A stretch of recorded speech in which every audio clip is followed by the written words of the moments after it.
Hey there, this is Anita from the Wise Woman's Workplace, and I'm here to share with you insights that made the difference in my journey from administrative assistant to executive director and beyond. Over the years, I've collected lessons learned on how to become a sought-after employee, and I want you to know them too, so that you are finally valued for your real contribution at your workplace. So, let's get started.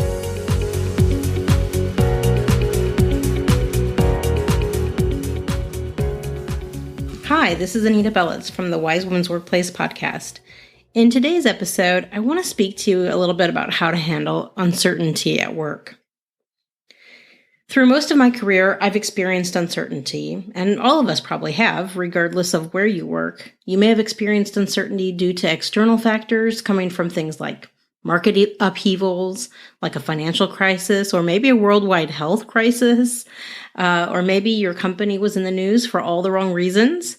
Or maybe it's closer to home, like if you were involved with a startup and sources of revenue have been cyclical. Or maybe it's very personal for you, like questioning yourself on how long you can put up with a tyrannical boss, or maybe if this is the right job for you.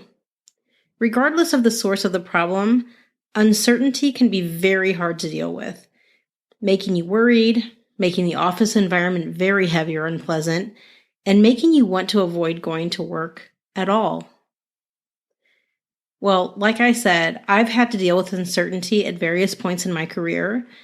And in my own experience, it's kind of funny, but it was a lot easier for me to deal with bigger, less personal concerns like going through a merger or focusing on financing than it was to deal with more personal issues like a difficult boss, insincere colleagues, or wondering where I would need to deliver bad news to my team. While the bigger issues could impact the future of the organization and really my career, the more personal issues actually weighed more heavily on me. So in this episode, I want to focus on what is making you feel uncertain. And in later episodes, I'll address these situations in more detail because I think each one kind of requires a different approach.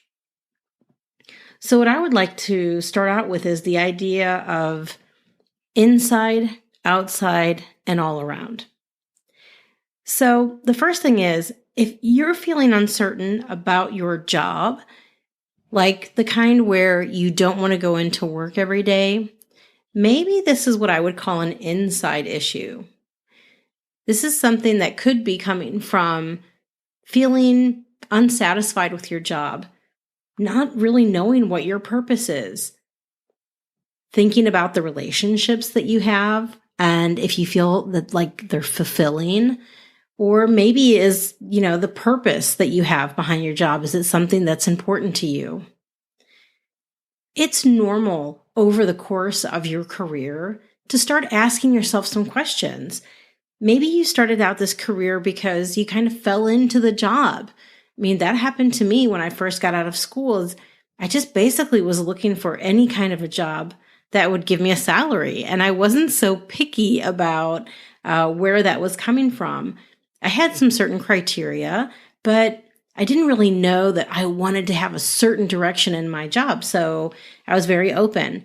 Now, I was very lucky. The job that I fell into was really stimulating, and it gave me a great foundation to my career. It also introduced me to some wonderful people. But looking back, I wouldn't say that it's the area that I really would have been passionate about working in, to be pretty honest. So inside, you might find that you're questioning what you're really doing and why you're there. Now, the second place I would say that you have to look when you're thinking about, things feeling uncertain at work is outside. Now, outside for me is everything that has to deal with the people that are around you at your work in an everyday setting or even periodically. This is what I would call having the tyrannical boss, having colleagues that you feel are really out to get you. Sometimes it's even just people in your team and not having a very good connection with them. So if it's something that's outside of you, it just might be something that needs to be adjusted. Maybe you need some tools for learning how to cope with the different situations that are arising. Or maybe you need to have a look at things like Am I doing things in the best way possible? So sometimes it comes down to communication and about knowing how to get across your concerns, or maybe how to deal with people who are speaking to you in a way that you feel is kind of aggressive, and maybe you're taking it personally, and you really shouldn't take it so personally. I have an episode on that one, so if you want to go and listen to it and find out a little bit more about how you can deal with taking things personally, I think that can really help. Now, the third is what I would call all around. So remember, inside, outside, and all around. So all around has to do with the bigger picture. It really has to do with, am I in the right place at the right time in my life? I think a lot of people go through a very similar career path at the beginning of their careers. They get out of school or their training and they get a job. And a lot of times you accept things in that job that you would never really want for yourself, but you do it, with the understanding that you're only going to do this for a certain time. Then the problem is, as time goes on, you have the job, you have the paycheck, you have the security, and, you start convincing yourself that this is, a great thing to do. Well, as I mentioned in the inside, because there is an inside aspect to the all-around aspect, when you're not feeling satisfied in your work and you feel that inkling inside of you that says, maybe it's time to look elsewhere, the outside becomes very important. When you start making career changes, you can make them all the time, or you can make them only once. But every time that you make them, it should be for the better. You should really have the time to spend to look at things that are important to you and where you want to go in your career. So when you consider the outside, it's things that can be like questions that are like, is this enriching for me? Do I feel like I have a connection to what I'm doing? Is it bringing me pleasure? Do I feel like I'm making a contribution? So once you figure out where your uncertainty is coming from, you're going to be able to deal with it much better. So let me recap. Inside, I would consider questions that are, how you feel as an individual and in your workplace. Do you feel comfortable? Do you feel connection? Do you feel like you're contributing something important? Is it something that this is what you want for yourself in your own life right now? Outside has to do with the work context, people around you, your boss, your office setting, your colleagues, even things like commuting and so forth to get to your job. And all around, this has to do with things that are of a bigger nature, right? So am I contributing through my career to the life that I want to have?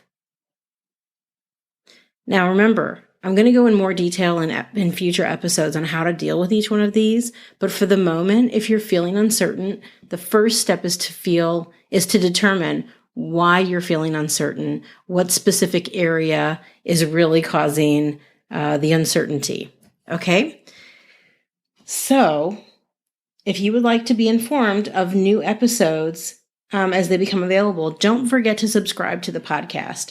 And if you want to be kept in the loop with other information that can help you, make sure to go and sign up on the website at www.anitabelitz.com. That's ANITABELITZ.com/contact.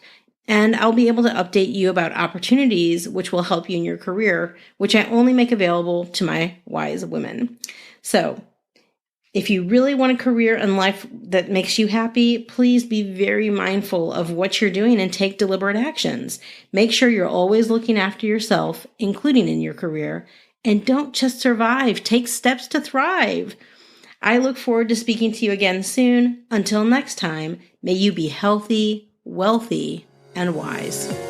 That's it for today's show, but if you like what you're hearing, don't forget to subscribe to the podcast or sign up directly on my website, www.wisewomensworkplace.com, to receive automatic notification when a new episode comes out, or to submit a question or suggestion for a topic that you want to hear about.